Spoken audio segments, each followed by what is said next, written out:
नमस्कार, national media news agency Uttarakhand में आप सभी का बहुत बहुत स्वागत है। मैं हूं आपके साथ भावना। रुक करते हैं आज की ताजा खबरों की ओर। ओम श्री सतगुरुदेव भगवान की जय। हजरत इब्राहिम की तरह अल्लाह के समक्ष अपने आप को कुर्बान करने का नाम ही कुर्बानी। कुर्बानी अर्थात बलिदान बड़ा ही कठिन परीक्षा है। ईश्वरी पथ में अपने को मिटना और अपनों को मिटाना पड़ता है। अल्लाह का मार्ग बड़ा कठिन, दुरूह और कंटकीय होता है।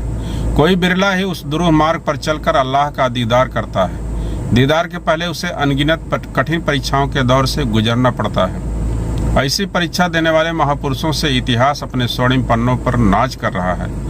अल्लाह की इबादत में सुकरात और माता मीरा को जहर पीना पड़ा। शम्स तबरेज की खाल उधेड़ ली गई।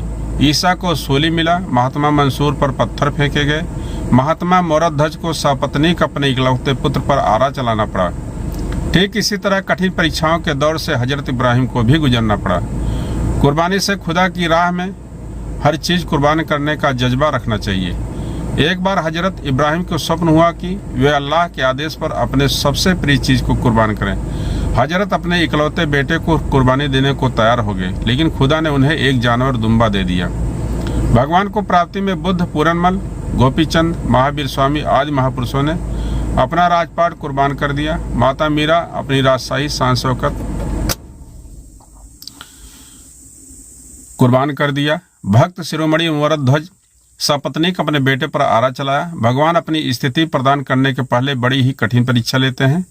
अनगिनत परीक्षाओं की आग से होकर गुजरना पड़ता है।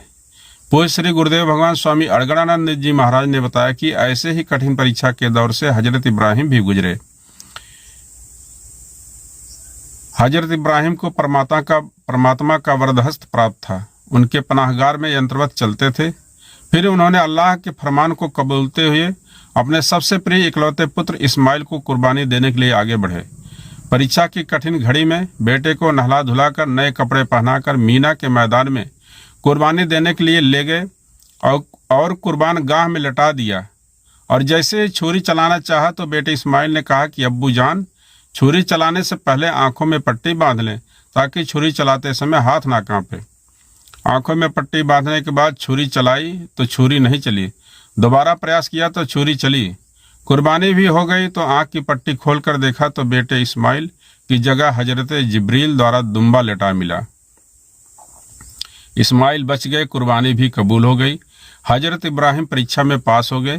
तभी से ईद उल अजहा के दिन मुसलमानों पर कुर्बानी फर्ज हो गई। विष्णु भक्त राजा मोरध्वज की परीक्षा हजरत इब्राहिम से भी ज़्यादा कठिन हुई। महाभारत युद्ध के बाद अर्जुन को अहंकार हो गया कि मुझसे बड़ा भक्त भगवान श्री कृष्ण का इस संसार में कोई नहीं है। अंतर्यामी श्री कृष्ण अर्जुन के हृदय की बात जान गए और अर्जुन को अपने साथ लेकर ब्राह्मण वेशभूषा में जंगल में एक शेर पकड़ा और भक्त मोरध्वज के दरवाजे पर दस्तक दे दिए। राजा मोरध्वज श्री कृष्ण से आतिथ्य स्वीकार करने के लिए अन्य विनय किए। भगवान श्री कृष्ण इस शर्त पर आतिथ्य स्वीकार किए कि राजा अपने पत्नी के साथ मिलकर अपने 3 वर्ष के बेटे रतन कंवर को और आरे से काट कर उसके मांस को पकाकर हमारे शेर को खिलाएंगे, तभी हम आतिथ्य को स्वीकार करेंगे। इतना ही नहीं, जब राजा और रानी अपने बेटे पर आरा चलाए तो आंसू नहीं गिरने चाहिए, नहीं तो हमारा शेर उस पके मांस को नहीं खाएगा। राजा और रानी दोनों ने ऐसे ही कठोर शर्तों का पालन करते हुए बेटे रतन कंवर को आरे से चीरकर और मांस को पकाकर भगवान श्री कृष्ण के शेर को परोसा। भगवान राजा मोरध्वज सपत्नीक व उनके बेटे के समर्पण को देख अति प्रसन्न हुए और रतन कंवर को जिंदा कर दिए और वर मांगने को कहा। राजा मोरध्वज सपत्नीक भगवान से यही वर मांगे कि इतनी कठिन परीक्षा अब और किसी भक्त का ना ले।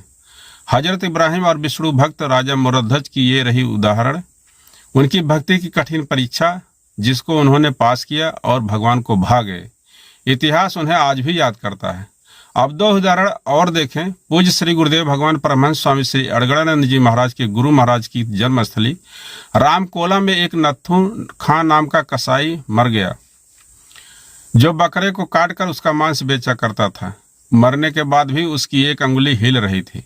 1 घंटे बाद वह उठ बैठा। उठते ही उसने कहा कि देखो गांव का नत्थू हरिजन मरा कि नहीं। तो किसी ने बताया कि अभी अभी मरा है। उसके घर की औरतें विलाप कर रही हैं। लोगों ने पूछा कि नथु चमार के बारे में आपने क्यों पूछा? तो उसने बताया कि उसके चारों ओर अंधेरा होने लगा। कुछ क्रूर आकृतियां उसे कहीं ले जाने लगी। मार्ग में वे बकरे बकरियां जिन्हें उसने काटा था उसे खाने के लिए जीभ लपलपाते हुए दौड़ी। ले जा रहे लोगों ने कहा कि तुम सबको मौका मिलेगा, पहले इसकी पेशी होने दो। वे उसी एक भीमकाय व्यक्ति के दरबार में ले गए। उसने देखते ही कहा कि इसे क्यों ले आए? वही देखो, इसकी आयु अभी शेष है। वही देखी गई। जिसे ले आना था वह नत्थू खां नहीं, नत्थू हरिजन है। इस घटना के बाद नत्थू खां कसाई वाला काम छोड़ दिया और शाकाहारी हो गया। दूसरा उदाहरण संत सदन कसाई का मिलता है। उनका एक बाट था ठाकुर जी का। ठाकुर जी की उसी एक बाट से मांस को तौलते थे, चाहे किसी ग्राहक को 5 किलो चाहिए, चाहे 2 किलो या 1 पाव या 100 ग्राम। ईश्वरी प्रेरणा से एक रात्रि उनके घर कुछ मेहमान आ गए। आतिथ्य सेवा में उनके पास मांस का एक टुकड़ा भी बचा नहीं था। अगले दिन काटने के लिए उनके पास एक भैंसा बंधा हुआ था। उन्होंने सोचा कि क्यों ना भैंसे के अंडकोश को काटकर आतिथ्य सेवा में भोजन करा दिया जाए, फिर अगले दिन भैंसे को काटकर बेच दिया जाएगा। जैसे ही सदन कसाई भैंसे का अंडकोश काटने के लिए कटार लेकर गए तो भैंसा बोल पड़ा कि हमने आपका गर्दन काटा था, अंडकोश नहीं। बदला ही लेना है तो गर्दन काटिए। सदन कसाई भैंसे से पूछ पड़े कि बात क्या है? तो उसने उत्तर दिया कि पिछले जन्म में आप संत थे, भिक्षाटन के लिए मेरे गांव में आप एक घर पर पधारे। उस घर में एक दुल्हन ही थी, बाकी कोई नहीं था। आपने उस नई नवेली दुल्हन से भिक्षा मांगा। उसने आपके तेजोमय मुखमंडल को देखकर आप पर मोहित हो गई और अपने साथ संसर्ग स्थापित करने के लिए कहा।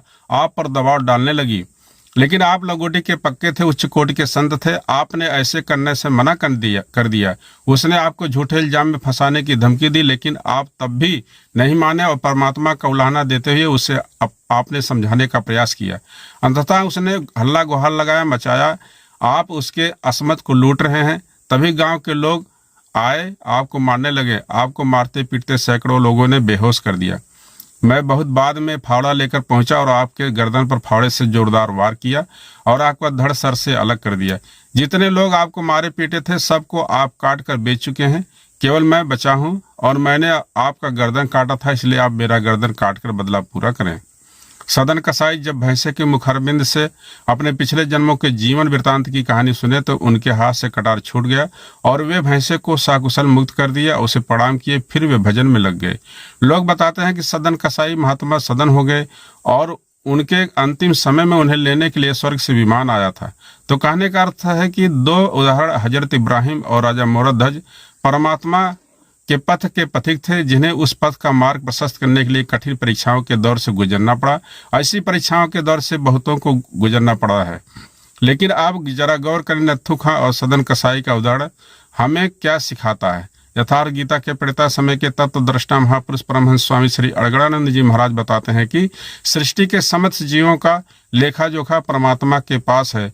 युगों पश्चात भी वह उसे जीवों का आत्म प्रसारित करते हैं। यह जीव जिस तरह समझ सकता है, भगवान उसे उसी संबोधन, उसी वातावरण के विवरण देकर विधिवत समझाते हैं।